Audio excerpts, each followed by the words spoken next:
زموږ په علاقه کې یو ملک صاحب دی یو حافظ نه تپوس وکړو چې مولوي صاحب حافظ صاحب دا په حدیث کې راغلی دي چې دا حافظان به 10 کسان جنت ته بوځي او نو ستاسو خاندان ټوله ټیکا اخیستې ده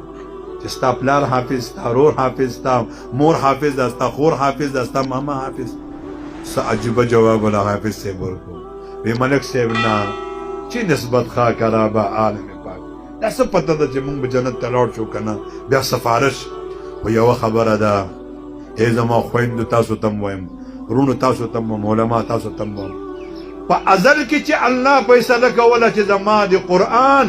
او زما د کتابونو دپاره زه سینه منتخب کوم زه ژبه انتخاب کوم زه د غوږونو انتخاب کوم زه د سترګو انتخاب کوم زه د وجود انتخاب کوم زه د خاندان انتخاب کوم شکر وباسئ په هغې کې زموږ خاندانونو انتخاب الله کړی په دې ووایه الحمدلله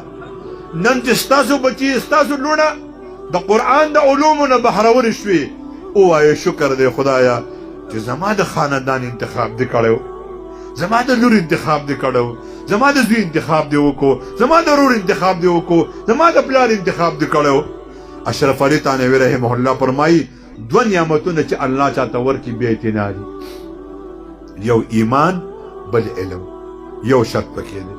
کو چا د ایمان بې قدري ونه کړه چا د علم بې قدري ونه کړه الله یې چرته نه کمزوري بې شکه کن ذهنه بې شکه زما خویندو میندو کو تاسو ته م وایم شیخ ذکریا رحمه الله فرمایي کوم طالب علم چې هر څومره کن ذهن نه دی چې په دې کې دا 2 خامۍ نه وي دی به الله لوی عالم جوړي یو چې په دې کې تکبر نه وي چې زه د چا زوی یم زه د چا لور یم زه خو د غټ خاندان یم نه چې عاجزي پکې ځکه العلم عز علم عزت دی خو دا په عزت نه حاصلېږي دا په ذلت حاصلېږي ځان مټاو کوي بیا علم ته کښېنئ کتابونه وګورئ مطالعه وکړئ د خپلو جامو پروا نه د خپل خوراک پروا نه مولانا عبدالحی صاحب ته پلار مختلفو ځایونو کې پیزار یې ښه و یو ورځ کتاب ته ناست یې مال اوبو پلار یې وی دا خو زما پیسې ټولې ضایع شوې دې کتاب ګوري او ده ته پکې د اوبو پته ده مور یې ورته وی دی به نه پوهېدلی د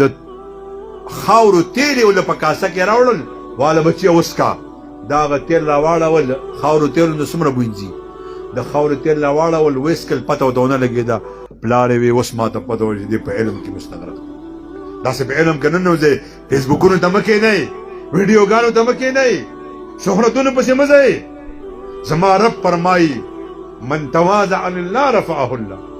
څوک چې په الله په دین کې ځان مټاو کړي الله به اوچت کړي د شپې په تکه توره تیاره کې تهجد وکړه چې ښځه د نني خبر الله به د کائنات ټول خلک خبر کړي نن طالبانو د خوشحالۍ لپاره په دې ځای کې داسې سر رومالونه ایښي ته به ځان په دې ښایسته کوې دا خدای په خیر کا مړه نه کوي دا شیونه څه شی دی چا به پکې زنځیرې اچولي و تاسو خدای نیک بخته کا تا ته قرآن میلاو شو ته معزز نه شوې ته په جامو ځان معزز کوې